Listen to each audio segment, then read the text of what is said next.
बाद हमने देखा कि मालदीव्स पूरी दुनिया में आइसोलेट हो गया था। उसके बाद मालदीव्स ऐसा घुटनों पर झुका कि उन्होंने माफी मांगने की भी कोशिश की। गलत गलत गलत ये नहीं। अल्लाह ताला हम सब की आसानियां दूर करे।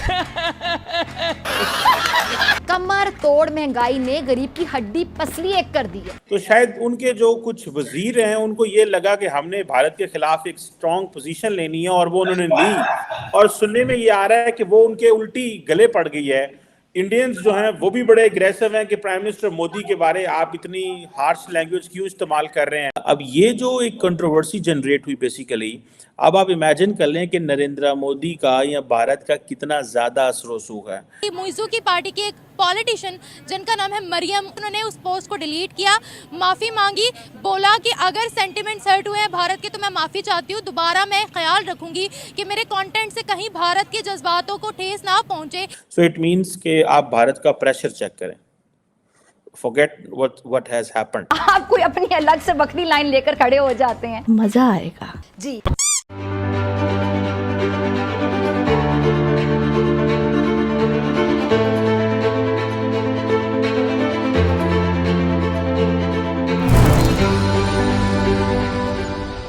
मालदीव्स के बहुत से पॉलिटिशियंस ने पीएम मोदी के लिए डेरोगेटरी रिमार्क्स पास किए थे, जिसके बाद हमने देखा कि मालदीव्स पूरी दुनिया में आइसोलेट हो गया था।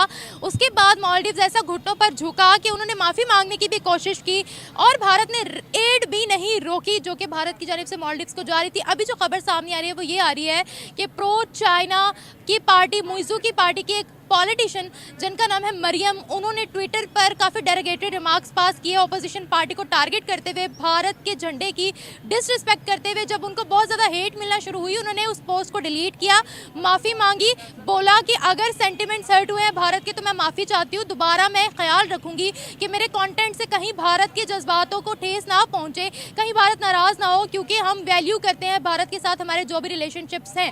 बढ़ते हैं अवाम की जानिब, उन्हें इस खबर के बारे में बताते हैं जो माफ़ी मांगी गई है उसके बारे में अवाम क्या राय रखती है। पहले भी मरियम बदतमीजी कर चुकी हैं, डेलीगेटरी रिमार्क्स पास कर चुके हैं, अब दोबारा से ऐसा हुआ है। क्या भारत को एड रोक देनी चाहिए मालदीव्स की? भारत का क्या रिएक्शन जाएगा? आए बढ़ते हैं अवाम की जानिब, रिव्यूज लेते हैं, मिलते हैं वीडियो के एंड। ओरिजिनली जब बात करता हूं, मेरा ओरिजिनली एनालिसिस जो है उसको कहा जा सकता है कि झटका एनालिसिस है। अब वो झटका एनालिसिस ये है, ये जिन मुल्कों की हम बात कर रहे हैं, मैं इस पर तफसील, जिनमें आपने पाकिस्तान, नेपाल, बर्मा, मालदीव, मॉरिशस, यहां पे क्या हो रहा है? यहां पे चाइना रिश्वत के पैसे फेंक रहा है और वहां की एस्टेब्लिशमेंट जो है लूट रही है, जिस तरह पाकिस्तान लूट रहा है। जिस तरह आपने 150 पिज्जा बना लिया अमेरिका में, जाहिर वो उन्होंने भी तो पिज्जे बनाने हैं ना। तो इस वक्त इन सारे कंट्रीज के अंदर वारदात डाल रहा है चाइना, गुर्दे लिखवा रहा है लोगों के। ये टोटली वाकया थी। मैं बताना चाहूंगा हुआ वहां पे क्या है क्या मालदीव चीज क्या है। ये कब डच कॉलोनी था, फिर ब्रिटिशों ने ले लिया, फिर उनका कोई पता नहीं क्या हो रहा है। वो जो नए प्रेसिडेंट मोहम्मद मोइज साहब आए हैं, एक हफ्ते के टूर पे वो चले गए चाइना। मोदी साहब को वो दुबई में मिले साइड लाइंस पर।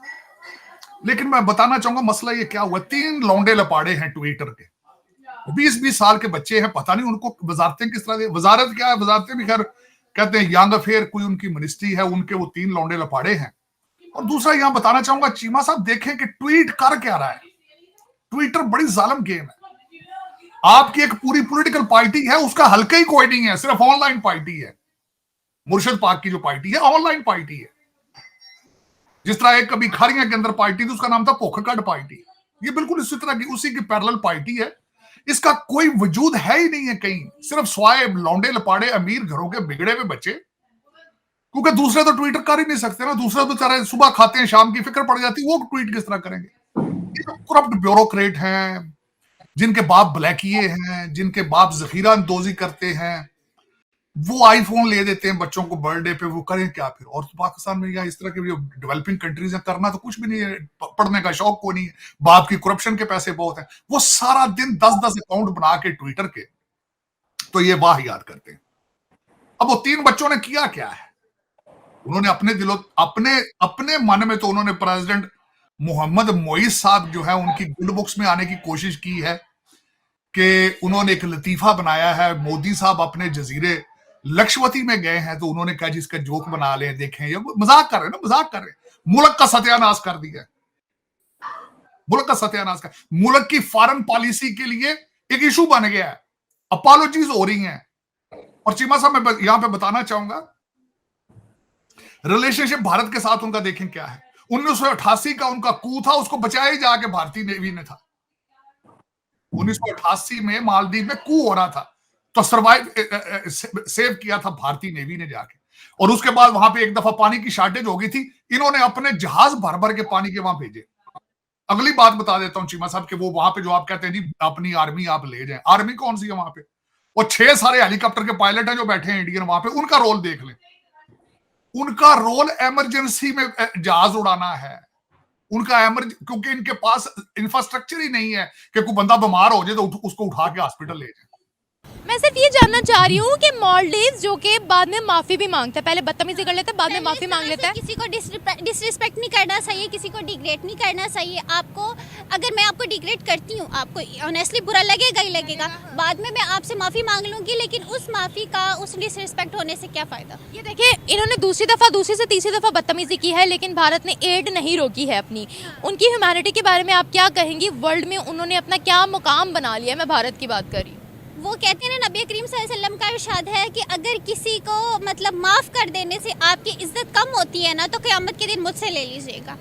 और उन्होंने अगर उन्हें माफ़ कर दिया, अपनी एड अभी तक चला रहे हैं, तो ये उनका बड़ापन है, सीधी बात है। इंडिया ने अपनी जगह दुनिया में कितनी बना लिया है। क्या आपको पता है मालदीव्स को पूरी दुनिया से हेट मिला जब उन्होंने बदतमीजी की इंडिया के साथ? हाँ, तो फिर इंडिया ने उन्हें कुछ नहीं कहा, उन्हें माफ़ कर दिया, तो मतलब फिर उनकी रिस्पेक्ट ही बनी ना। उन्होंने अपनी रिस्पेक्ट बनाई और उन्होंने अपने आप को डिग्रेड किया।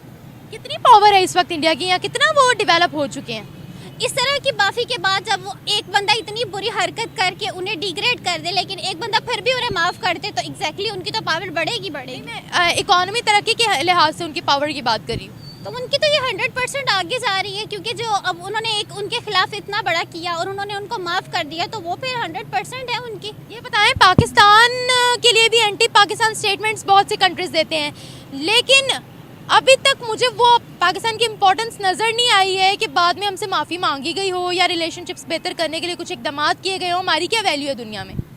देखिए, हर इंसान अपनी वैल्यू खुद ही बनाता है। अब इंडिया ने इस तरह से उन्हें माफ़ किया, अपनी वैल्यू उन्होंने खुद बनाई। ये हम पाकिस्तान में रहती हैं तो हम कहती हैं कि जी इंडिया ऐसी है वैसी है, लेकिन वहाँ पे जो मुसलमान रहती है उनसे पूछे तो उनके जो कमेंट्स हैं ना वो इंडिया के बारे में, वो इससे टोटली चेंज है।